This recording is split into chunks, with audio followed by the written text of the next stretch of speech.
Money is a tool, not a goal. Intro: the lie we were taught. Most people grow up believing money is the finish line. They think, when I have money, I'll be happy. When I'm rich, I'll be free. When I earn more, life will finally start. But that belief is one of the biggest lies ever sold. Money was never meant to be the destination. Money was designed to be a tool. And when a tool becomes the goal, people lose their soul, chasing numbers that were never meant to define them. Money is powerful, but misunderstood power becomes poison. This is not a speech against money. This is a warning against worshiping it. Because money can either serve you or silently control your entire life. Chapter 1: What money really is. Money is not happiness. Money is not success. Money is not purpose. Money is stored energy. It is time converted into value, effort converted into exchange, focus converted into freedom. At its core, money is neutral. It has no morality, no intention, no direction. Money does not decide where it goes. The person holding it does. That's why money reveals character instead of creating it. A disciplined mind uses money as leverage. A weak mind lets money become a master. Chapter 2: Why people turn money into a god. Humans don't chase money for money. They chase what they think money will give them. Security, status, respect, control, freedom from fear. But instead of building themselves first, they try to buy these things externally. So money becomes emotional. It becomes proof of worth, validation from society, a shield against insecurity. That's when money stops being a tool and starts being an addiction. And addictions always demand more. Chapter 3: The dangerous trap of making money the goal. When money becomes the goal, you sacrifice health for income. You sacrifice peace for profit. You sacrifice values for validation. You sacrifice time for lifestyle. And the worst part, no amount ever feels enough. Because goals should fulfill you. Tools should support you. Money can support a meaningful life. It can never replace one. Chapter 4: Money without direction is chaos. Give money to someone without discipline, and it disappears. Give money to someone without purpose, and it destroys them. That's why lottery winners often end up broke. That's why sudden wealth ruins lives. Money doesn't create control. Control must exist first. Money is a magnifier. If your life is messy, money magnifies the mess. If your habits are weak, money accelerates collapse. If your mind is undisciplined, money fuels self-destruction.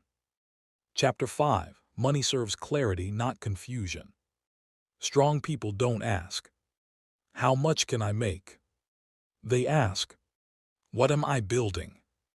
Money follows clarity.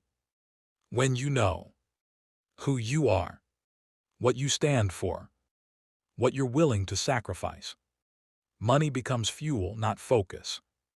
Inner fire principle. Purpose first, money second always. Chapter 6: Freedom is the real currency. People say they want money. What they actually want is freedom. Freedom from toxic environments, forced obedience, survival stress, time slavery. Money can buy freedom only if you don't become a slave to it first. If you trade your soul for money, you didn't gain freedom, you changed masters. Chapter 7: The paycheck prison. Most people live in invisible cages. They wake up tired. They commute half asleep. They work for survival, not growth. They repeat the same week for decades. Why? Because money is used only to survive, not to build. A tool unused for its true purpose becomes a chain.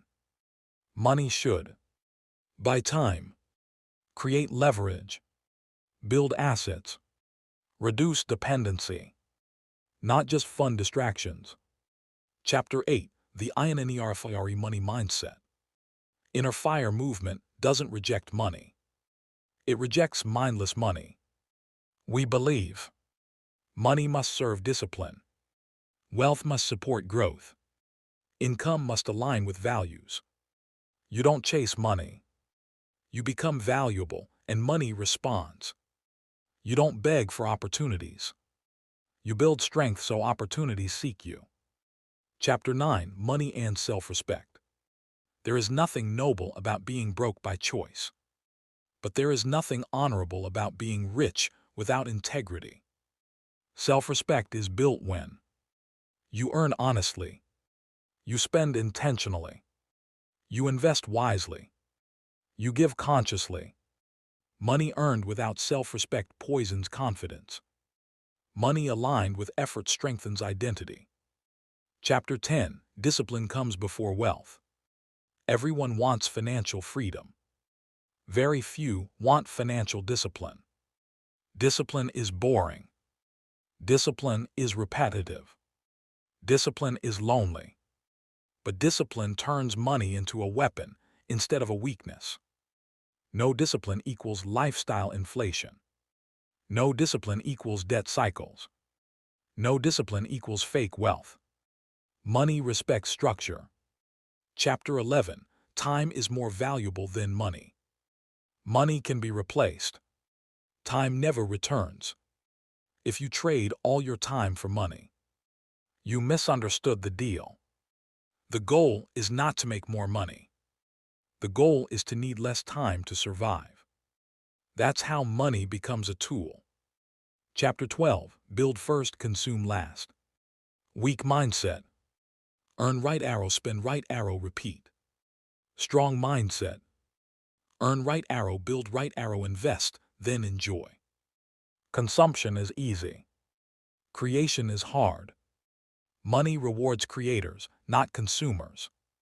Chapter 13. Why INNERFIRE rejects flex culture. Luxury without foundation is insecurity in disguise. Cars don't mean freedom. Watches don't mean power. Lifestyle doesn't mean legacy. Real wealth is silent. Real power is controlled. Real freedom is invisible. Chapter 14. Money and Legacy. Money dies when you die. Impact doesn't. The question is not, how rich were you? The question is, what did you build that outlived you?